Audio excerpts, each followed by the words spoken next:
और देखिए, ईरान ने सुप्रीम लीडर खमेनेई ने अमेरिकी राष्ट्रपति ट्रंप को एक बड़ी चेतावनी दी है। खमेनेई ने कहा कि अगर इजरायल के खिलाफ जंग में अमेरिकी सेना ने दखल दिया तो इसका अंजाम बहुत ही बुरा होगा। खमेनेई ने कहा कि हम सरेंडर नहीं करेंगे। ईरान अपनी रक्षा के लिए प्रतिबद्ध है। इजरायल ने ईरान पर हमले करने की बहुत बड़ी गलती की है और इजरायल को इसके गंभीर परिणाम भुगतने होंगे। ईरान थोपे हुए युद्ध को स्वीकार नहीं करेगा और एक एक शहीद का बदला लेगा।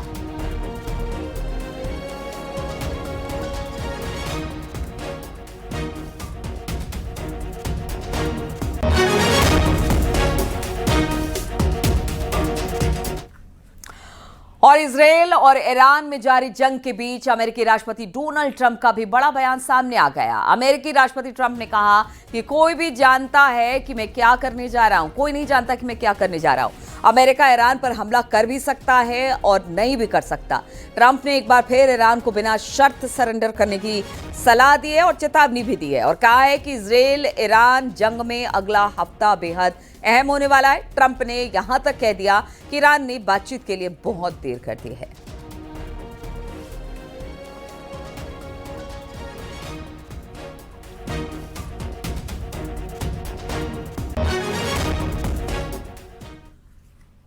तो अगले 24 घंटे में ईरान और इजरायल के युद्ध में बड़ा उलटफेर हो सकता है, क्योंकि डोनाल्ड ट्रंप ने बहुत बड़ा ऐलान कर दिया। सवाल उठ रहा है कि क्या अमेरिका अब इस युद्ध में शामिल होने जा रहा है, और अगर ऐसा हुआ तो ईरान पर अमेरिका का पहला हमला कैसा होगा। ट्रंप ने कहा कि एक हफ्ते के अंदर ईरान इजरायल युद्ध में बहुत कुछ बदलने वाला है।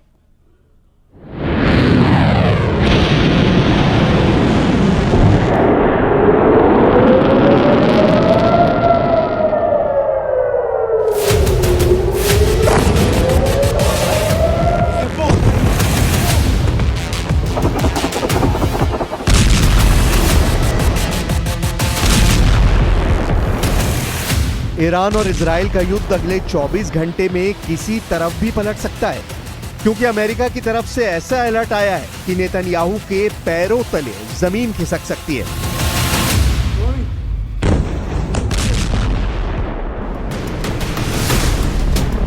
वॉल स्ट्रीट जर्नल की खबर है कि इजरायल के डिफेंस सिस्टम के लिए मिसाइल खत्म हो रही है। यह खबर ऐसी है कि नेतन्याहू अपना माथा पकड़ने को मजबूर हो जाएंगे। अमेरिका के अखबार ने लिखा है कि ईरान के मिसाइल अटैक को रोकना अब इजरायल के लिए मुश्किल होगा।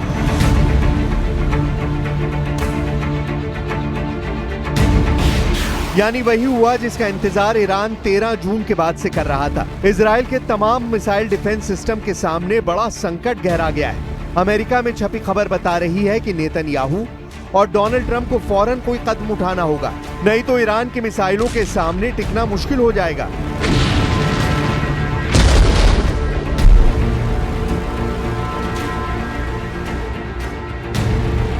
Arrow missile defence system Israel का अपना सिस्टम है। इसकी रेंज 2500 किलोमीटर है। यह अंतरिक्ष में जाकर भी दुश्मन की मिसाइल को रोक सकता है। यानी ईरान की कई मिसाइल अंतरिक्ष से वापस वायुमंडल या कहें कि इजरायल के आसमान में दाखिल भी नहीं हो पाती होंगी, क्योंकि एरो सिस्टम उन्हें पहले ही खत्म कर चुका होता है। इसी वजह से एरो को इजरायल का प्रीमियम मिसाइल डिफेंस कहा जाता है।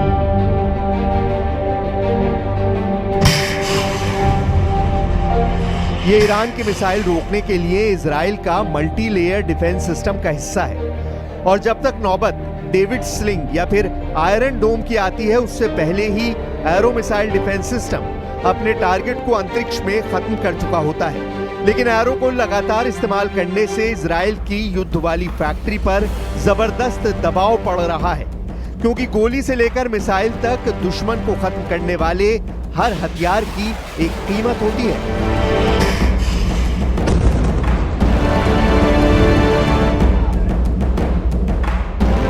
एरो सिस्टम की एक मिसाइल की कीमत $30 लाख है, यानी करीब 26 करोड़ रुपए। खबर है कि ईरान की मिसाइलों को रोकने के लिए इजरायल के मिसाइल डिफेंस सिस्टम का खर्च करीब $300 मिलियन आ रहा है, यानी करीब 2600 करोड़ रुपए।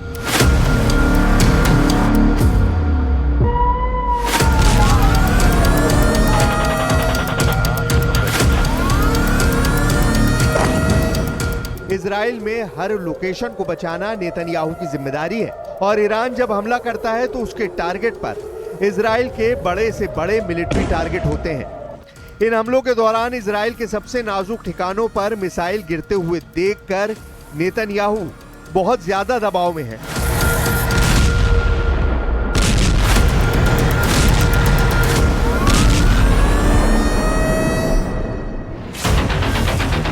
इजराइल के मिसाइल डिफेंस सिस्टम के सामने आ रही चुनौतियों की खबर अब पूरी दुनिया में हेडलाइन बन चुकी है। अमेरिका से लेकर इजराइल का मीडिया इसी की बात कर रहा है कि अब नेतन्याहू क्या करेंगे। यही खबर यूरोप से लेकर एशिया तक फैली हुई है और ईरान ने भी इन खबरों को पढ़कर अपनी नई रणनीति बनानी शुरू कर दी है।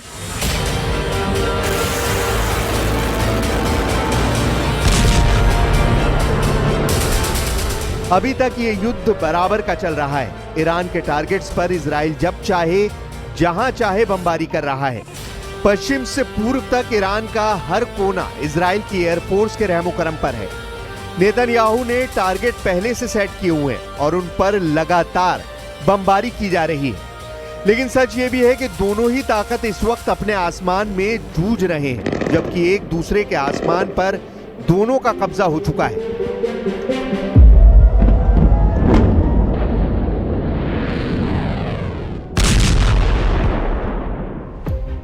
ईरान के आसमान पर इजराइल की एयरफोर्स का राज है तो इजराइल के आसमान में ईरान की मिसाइलों की हुकूमत कायम हो चुकी है। एक तरफ इजराइल ईरान पर लगातार एयर स्ट्राइक कर रहा है तो वहीं ईरान ने इजराइल में मिसाइल की ऐसी बरसात की है कि अब इजराइल का हर डिफेंस सिस्टम फेल साबित हो रहा है।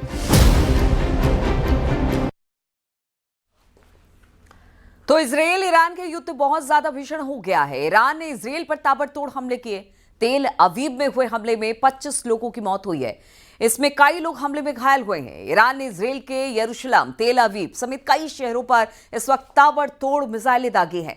हमले में इजराइल को भारी नुकसान हुआ है। उधर अब से कुछ देर पहले ईरान ने साउथ इजराइल के सबसे बड़े अस्पताल पर हमला किया है। सबसे बड़ा हमला दक्षिण इजराइल के सबसे बड़े अस्पताल सोरोका अस्पताल पर ईरान ने इजराइल के हमला किया है। तो ये तस्वीरें भी आप देख रहे हैं किस तरह से लगातार इजराइल के अलग अलग शहरों में ईरान बैलिस्टिक मिसाइल से हमला कर रहा है। तेल अवीव में हुए हमले में बताया जा रहा है जाने भी गई हैं। ईरान के हमले में कई लोग घायल भी हुए हैं और ये तस्वीरें हैं। बताया जा रहा है कि एक बड़े अस्पताल को टारगेट किया है ईरान की तरफ से।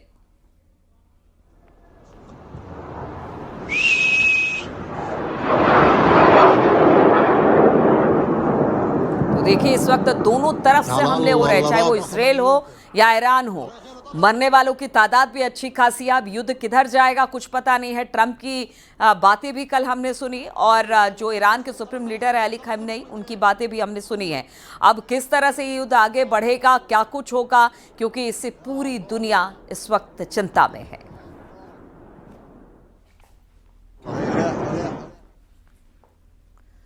तो ईरान और इजराइल के बीच जंग 7वें दिन पर पहुंच गई है। ईरान और इजराइल एक दूसरे पर लगातार हमले कर रहे हैं और इस बीच ईरान ने इजराइल पर बड़ी एयर स्ट्राइक की है।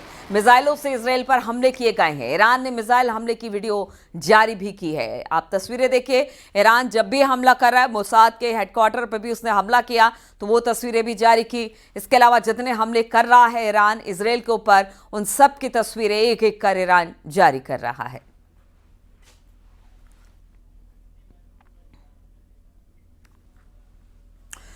तो 13 जून से इजराइल और ईरान लगातार एक दूसरे पर हमला कर रहे हैं, यानी 6 दिनों में सैकड़ों मिसाइलें दागी जा चुकी हैं। फाइटर जेट भी लगातार बम गिरा रहे हैं। ऐसे में सवाल यह भी है कि आखिर इजराइल और ईरान के पास अभी मिसाइल और बमों का कितना जखीरा बचा है और ये युद्ध अब कितना लंबा और चल सकता है। अगर अलग अलग रिपोर्ट की बात की जाए, रिपोर्ट में इसे लेकर अलग अलग दावे भी किए जा रहे हैं। ईरान और इजराइल दोनों तरफ से हमले जारी हैं। इजराइल दिन में हमला करता है तो ईरान रात में उसका बदला लेता है। ऐसा 13 जून से लगातार जारी है और दोनों में से कोई भी पक्ष पीछे हटने को तैयार नहीं है। तेहरान पर इजराइल के हवाई हमले बता रहे हैं कि नेतन्याहू अब ईरान को पूरी तरह मिटा देना चाहते हैं। तो वहीं ईरान का मिसाइल वाला पलटवार बता रहा है कि खामनेई वो सबक सिखाना चाहते हैं कि इजराइल में आने वाली पीढ़ी याद रखे।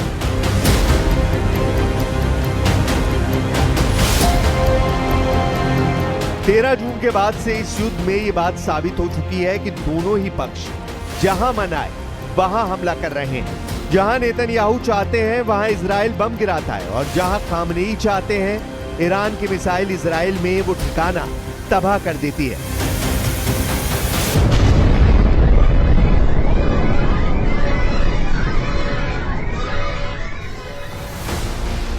लेकिन एरो डिफेंस सिस्टम को लेकर आई खबर ने इजराइल में मिसाइल गोदाम खत्म होने का सायरन बजा दिया है।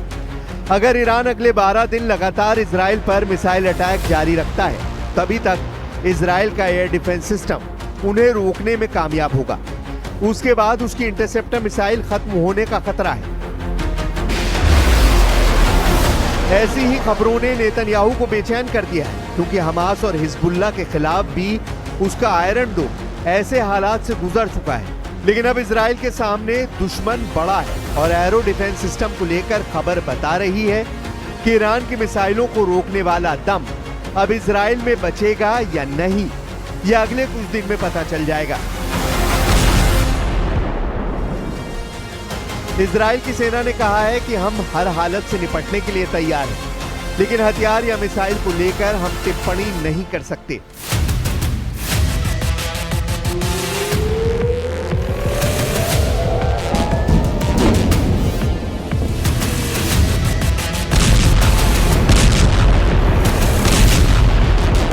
तेरह जून को इजराइल ने ईरान पर हमला करके वाकई खामनेई को चौंका दिया था। तब ईरान के बड़े बड़े कमांडर ड्रोन हमलों में मारे गए। इजराइल के अटैक में ईरान के कई वैज्ञानिकों की भी जान गई। पूरा ईरान परेशान था कि आखिर क्या हो गया।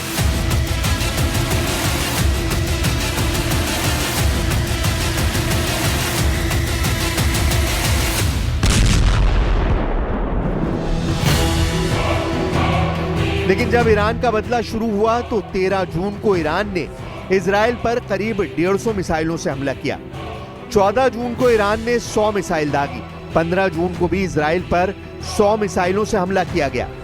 16 जून को 50 मिसाइलों से हमला किया। 17 जून को इससे भी कम यानी करीब 30 मिसाइलों से इजराइल पर अटैक हुआ। यानी 5 दिनों में ही ईरान ने करीब 450 मिसाइल से इजराइल पर अटैक किया है।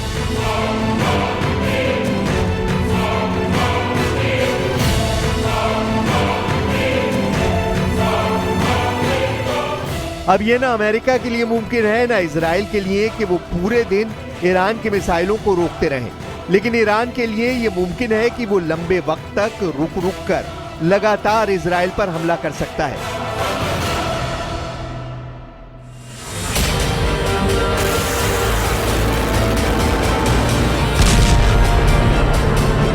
क्योंकि वो अपनी मिसाइल पावर पर पिछले 20 सालों से काम कर रहा है और उनकी तादाद भी सैकड़ों में नहीं बल्कि हजारों में है। और इसी खौफ को समझते हुए इजराइल के लोग बड़ी तादाद में साइप्रस का रुख कर रहे हैं और वहां से यूरोप या फिर अमेरिका जाएंगे।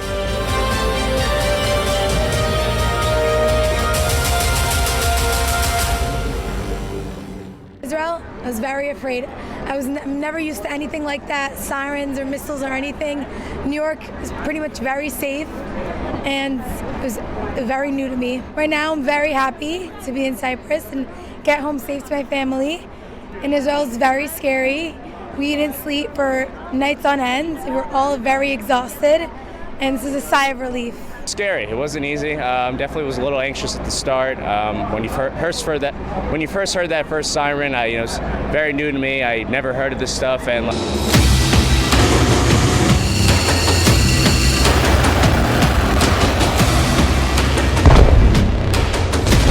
इजराइल में डर की वजह तेल अवीव और हाइफा पर गिरी मिसाइलों की तस्वीरें हैं। ऐसे हमले ने इजराइल को बता दिया है कि अगर ईरान से लड़ना है तो अमेरिका की मदद जरूरी होगी और न सिर्फ मदद बल्कि अमेरिका को इस युद्ध में शामिल करना होगा।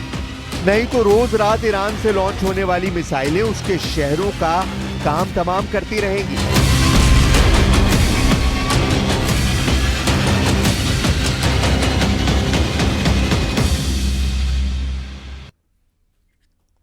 और इसी के साथ यहाँ पर वक्त हो चला एक छोटे से ब्रेक का। बहुत जल्द हाजिर होंगे कुछ और खबरों के साथ।